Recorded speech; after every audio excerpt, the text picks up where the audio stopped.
Hello students, in this video we will discuss about covalent bond. What is a covalent bond, how is a covalent bond formed, and what are the different types of covalent bonds, and also what are some of its advantages.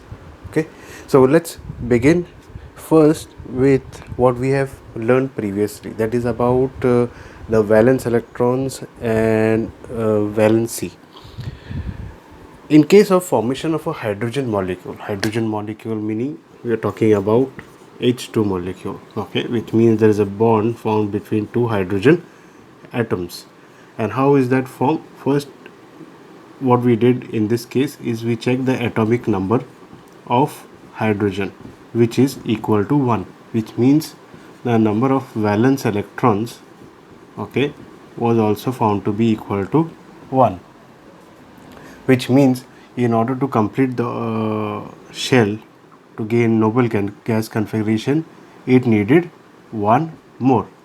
Okay, so if we were to draw two atoms this way of hydrogen as we have done previously, okay, this will be hydrogen atom, and I'll mark the other one separately here as another hydrogen atom, both possessing a single electron. Sorry, this would be red and this will be blue. So in this case what we had seen is hydrogen doesn't have an ability to give its electron, the only electron that is has, because it is tightly held by the nucleus of the hydrogen atom. Neither does it have the ability to accept an electron from another atom, or for that matter in this case from another hydrogen atom. For obvious reason, this hydrogen atom can't give electrons to this hydrogen atom, but also it can't accept another electron from any other element which can give. The reason for that being the space inside is too much, and the hydrogen atom won't be actually be able to hold on to that additional electron which it will accept, though it needs it to get stabilized. So as a result of which we had discussed in the previous video that what hydrogen atom actually does is it goes to share its lone, its valence electron with with another valence electron. In this case these two hydrogen atoms have one valence electron each. So what they do is, to help each other out, they just share the electrons. Okay, so when we drew it, it was something like this, where we found that the atoms were overlapping. Okay, the two different types of hydrogen atoms were overlapping, and we found their electrons being shared in a common space, in a common region. This was their common region. So this sharing of electrons is actually what comprises of a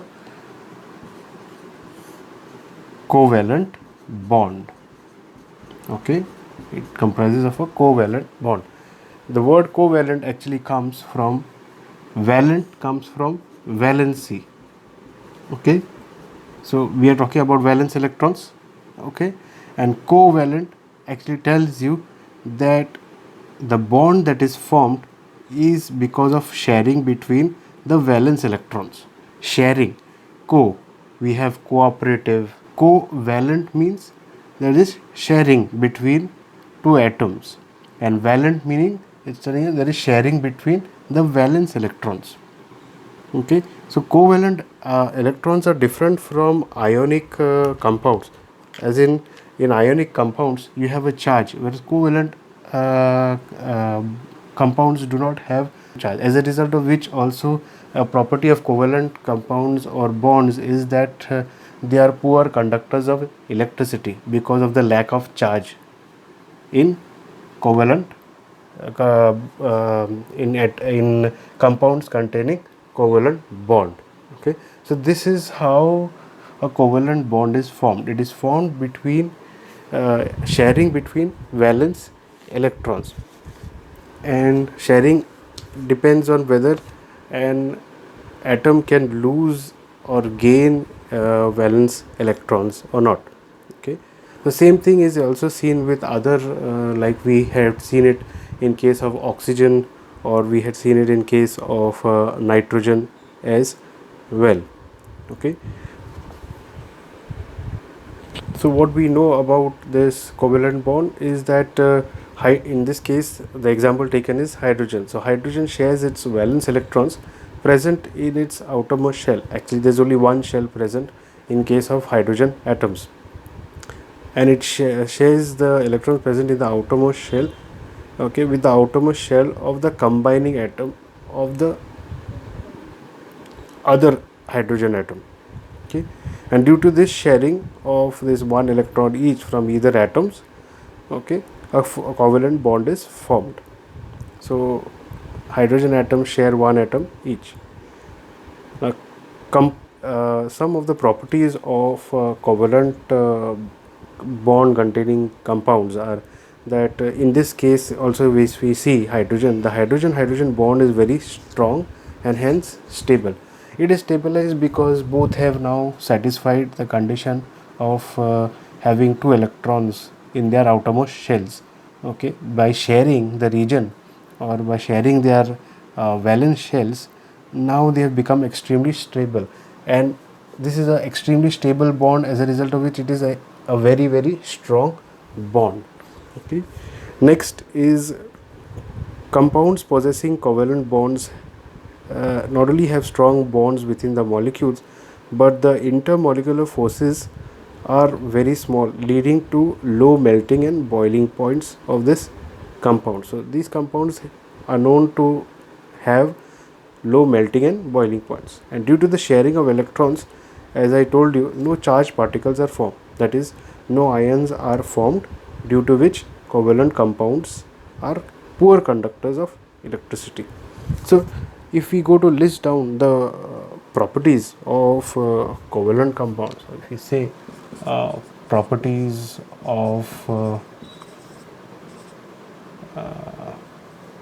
covalent bond containing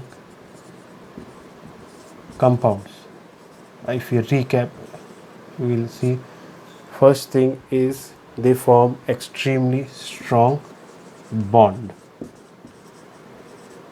Next, we know that they have low melting point and boiling point. Okay, this is also seen in case of covalent bonds, I mean compounds possessing covalent bonds. Also, they are poor conductors of electricity. Reason being, they have no charge.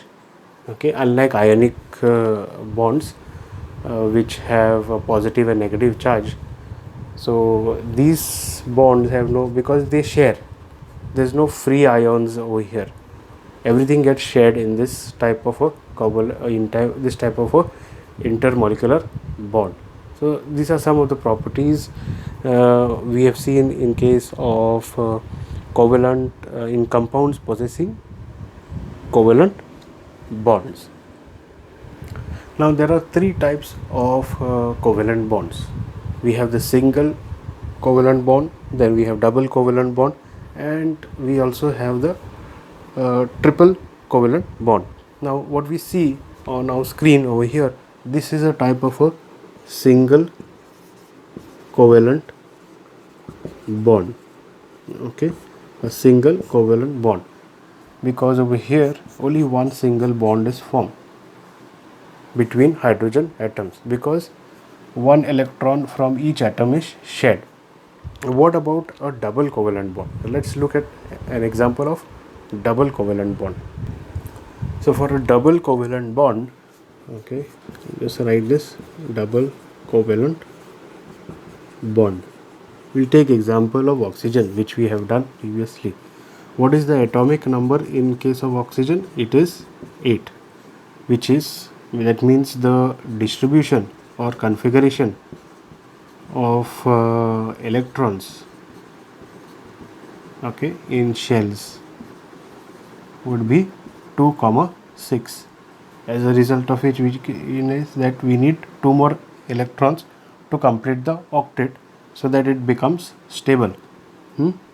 So that means the valence electrons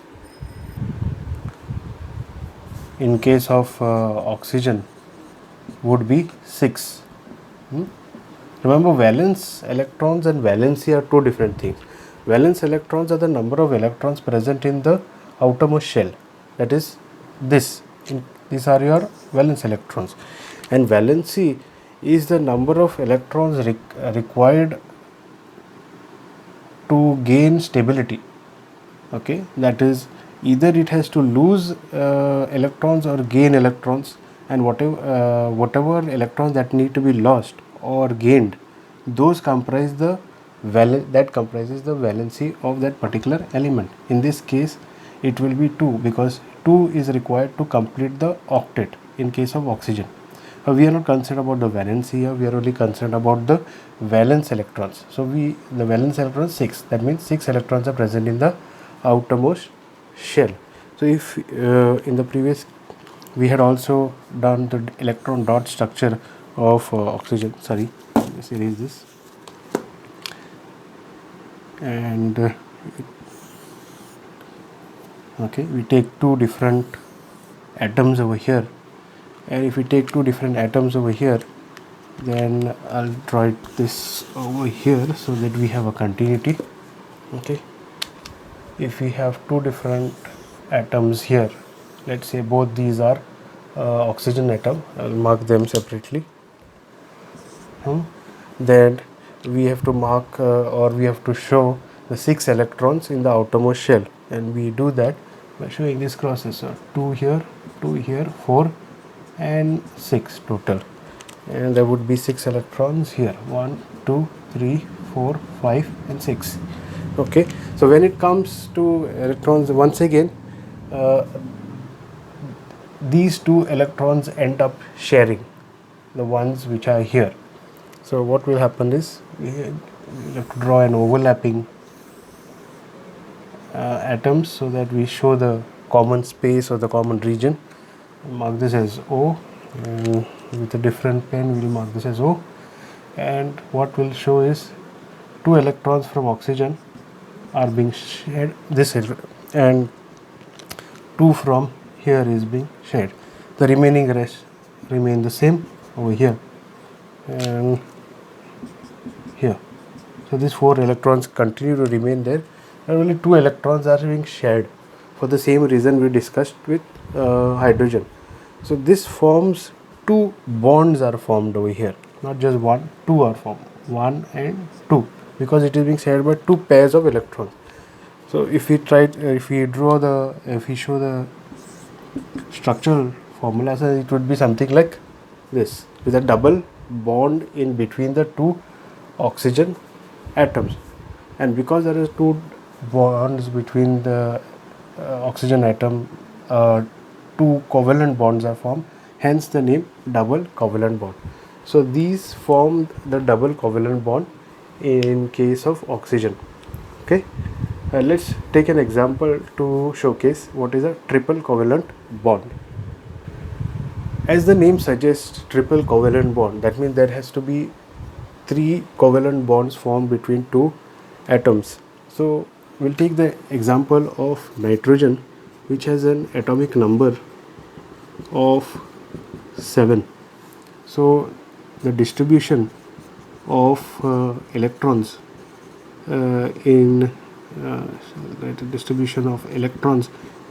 shells, okay, will be 2, 5, which means that 3 more electrons are required by nitrogen in the outermost shell so that it gains stability.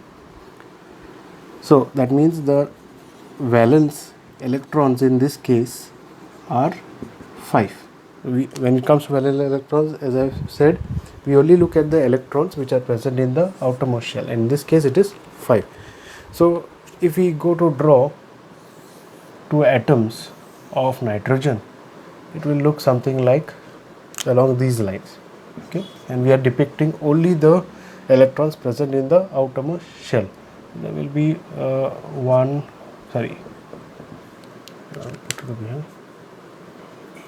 will be 1, 2, 3, 4 and 5, and here also the same thing will happen, will be 1, 2, 3, 4 and 5. Okay, so when sharing happens, 3 electrons are needed by each atom, so there is sharing of 3 electrons each. If we first will draw 2 overlapping atoms to showcase a common region, and there would be 3 electrons from this atom and 3 electrons from this atom, and what remains behind is just 2 electrons, or you can even put it, leave it over there, and in this it will be here. So there is how many bonds are formed? 1, 2 and 3. 3 bonds are formed because of 3 pairs of electrons, and structurally it will look something like this. So this symbolizes, okay, your covalent bond, and there are 3 covalent bond formed, hence the name triple covalent bond. Okay, so in case of if you write down the example of single covalent bond, okay, single covalent bond, we discussed the example of O2, or sorry, not O2, it was H2. So single covalent bond being formed between 2 hydrogen atoms. Then when it came to your double covalent bond, okay, we took the example of O2, that is bond formation between, double bond formation between 2 oxygen atoms. And finally we took the triple covalent bond, and the example we took was that of nitrogen N2, where triple bond was formed between 2 nitrogen atoms. So you know what are covalent bonds now? The covalent bonds are formed when electrons in the outermost shell, or valence electrons, are shared with 2 atoms.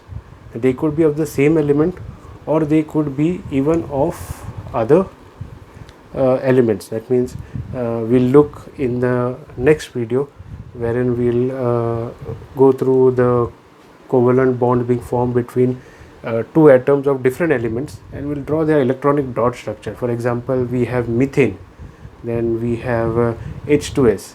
These are bond formations between 2 atoms of 2 different elements. Okay, and how this is how it leads to a whole myriad or whole range of chemical compounds that are formed, that we learn in chemistry. Okay, so if you like this video, please click the like button, share it with your friends and classmates. Please subscribe to the channel, and do not forget to click on the bell icon. Thanks for watching. See you in the next video.